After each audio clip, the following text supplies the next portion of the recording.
Very Swordfish went on to carve its name in history. A huge number of heroic wartime actions.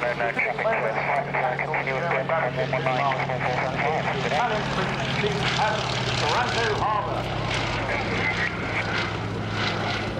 I'm sure you've been listening and indeed seeing some of those ancient videos of the absolutely remarkably brave and courageous efforts of the crews that flew this aircraft throughout the Second World War and the Battle of the Atlantic. First flown in 1934, Very Swordfish began life as a private venture. Was a TSR-2, which is not the one that you might remember with the jet, but it was a torpedo, spotter, and reconnaissance aircraft. Handled this morning by Lieutenant Cy Wilson in the back with CPO lines and Lieutenant Traces at the moment. They'll be raising ensign, and it strikes me that we've got a really fun crowd here today, so we're going to do a bit of community singing as well at the end of this, because this is the main day, this is the anniversary. It is also next year, believe it or not, the 100th anniversary of the formation of the Royal Naval Air Service way back in 1914. That'll be another big year next year to look forward to.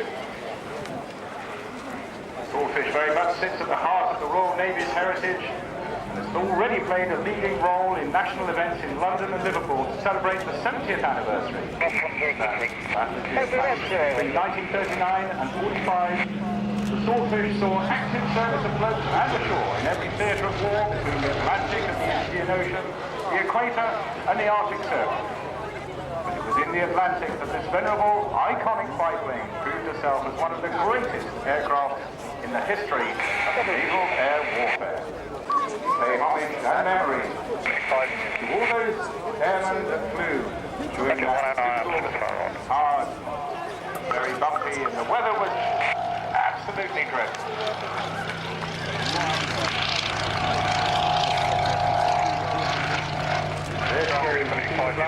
Waving proudly, and it's not a flag, of course, it's an ensign.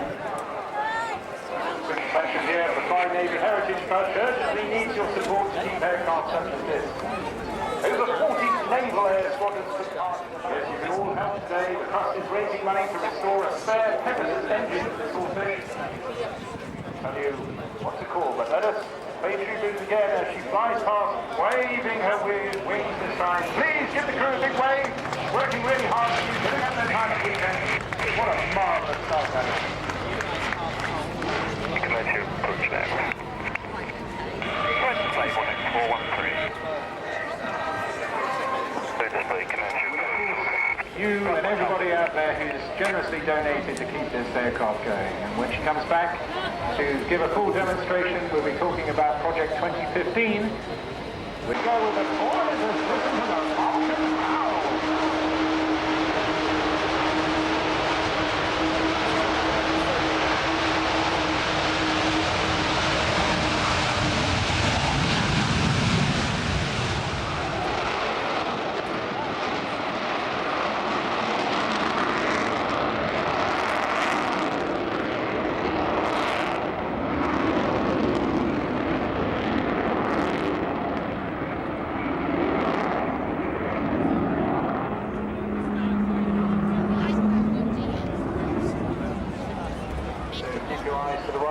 Good opportunity, they've got a slight wing down, looking at you. Yeah, great opportunity, there's lots of audience participation today, good chance to give them a wave, but they will be back later on.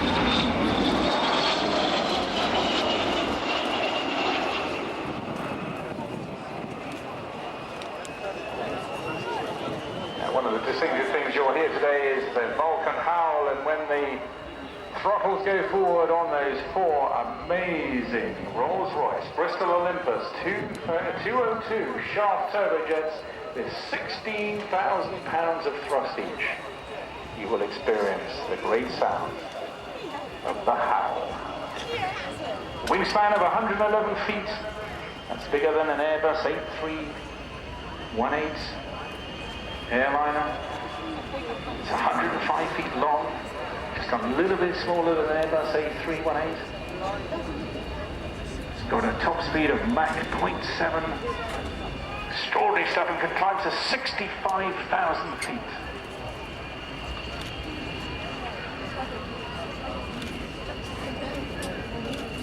As mentioned, in command today, Captain Bill Perrins, alongside him Martin Withers, and helping support in the back, Barry Macefield.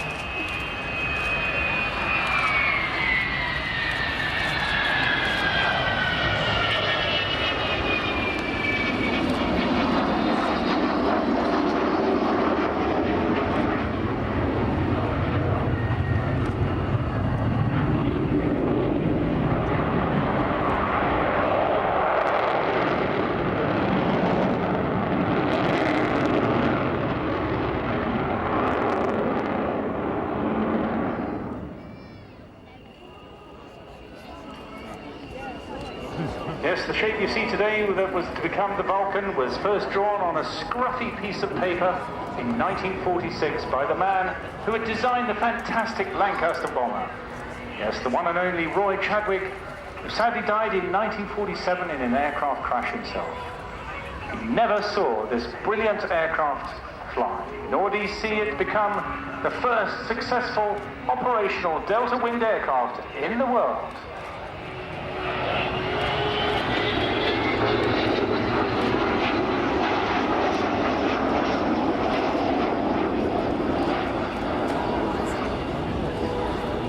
Thus, when the prototype Vulcan, the Avro 698 tailless Delta, first flew in 1952, 11 years after the Lancaster, but seemingly almost in a different century, it created quite a stir, because this, I can assure you, is as maneuverable as a fighter aircraft.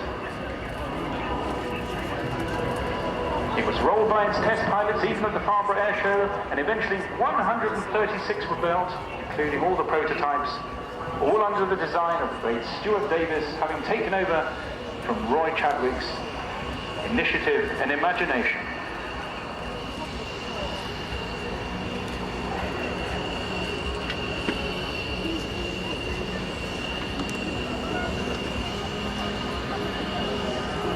With its contemporary bombers, the Valiant and the Victor, it had been designed to carry the British nuclear deterrent during the Cold War.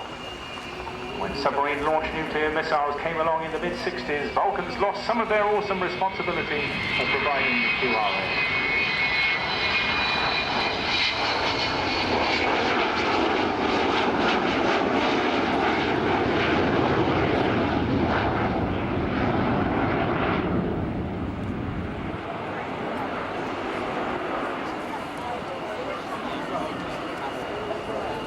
So, holding her close to the ground in a very graceful series of turns there. Worthy of noting, Martin Withers, DFC, the Chief Pilot and Operations Manager.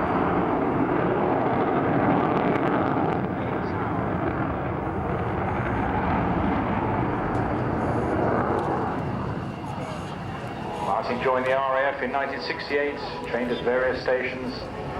First tour on the Vulcan as a co-pilot in Waddington on 44 Squadron. Became a QFI on the Jet Provost and went through Linton News. But eventually the call of moving back to the Vulcan fleet took place, and he was later selected as captain of one of the crews to take part in the famous Operation Corporate, now known as the Falkland Islands conflict, which we celebrated greatly last year, the 30th anniversary. Yes, here he is now in a similar profile to those famous bombing runs. Topside view, marvellous wing wave. Give them away, boys and girls, the most marvellous mighty Vulcan.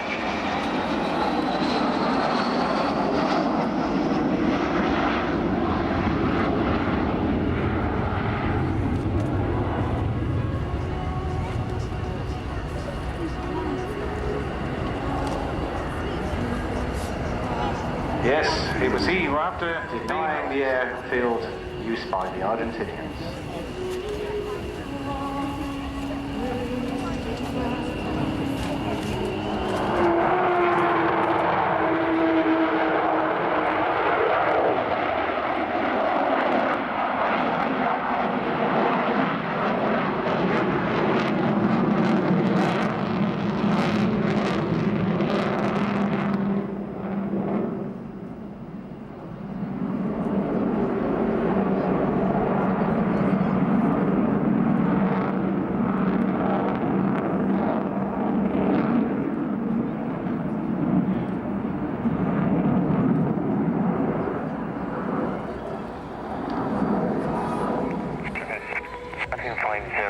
Aware of your fuel data, hold at Merrifield.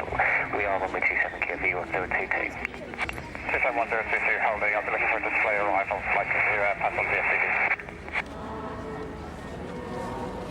Roger, EVO stations order intentions of land Vulcan 09, T6, takeoff 27, Typhoon to join the T7.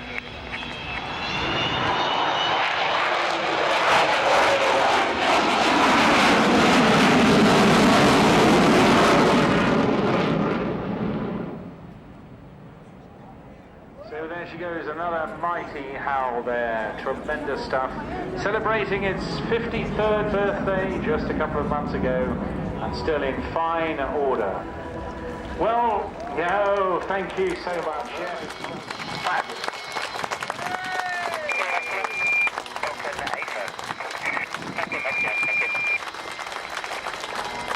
T6, clear takeoff, 27, 360 at 6 knots. Takeoff, 26. So there you are, if you want to help keep this marvellous machine in the sky, get along to the marquee, help them, text the number, 70070, just Vault 133 is that number. That'll help keep it going. Coming down now on your left-hand side, parking up with you and get a real close-up view, meet the rest of the team later on. Together with Sunfield Aerospace, a chance to keep this aircraft going until 2050. What an amazing effort.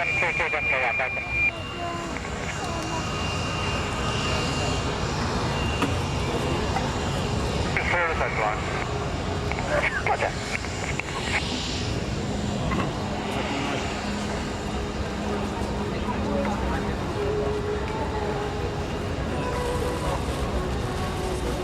Roger, final skid out. Yes, it really takes your breath away, and it's a really spooky sight. Look at that, it looks as though it's going right into the crowd and mingling amongst you there. Absolutely perfect position. That is the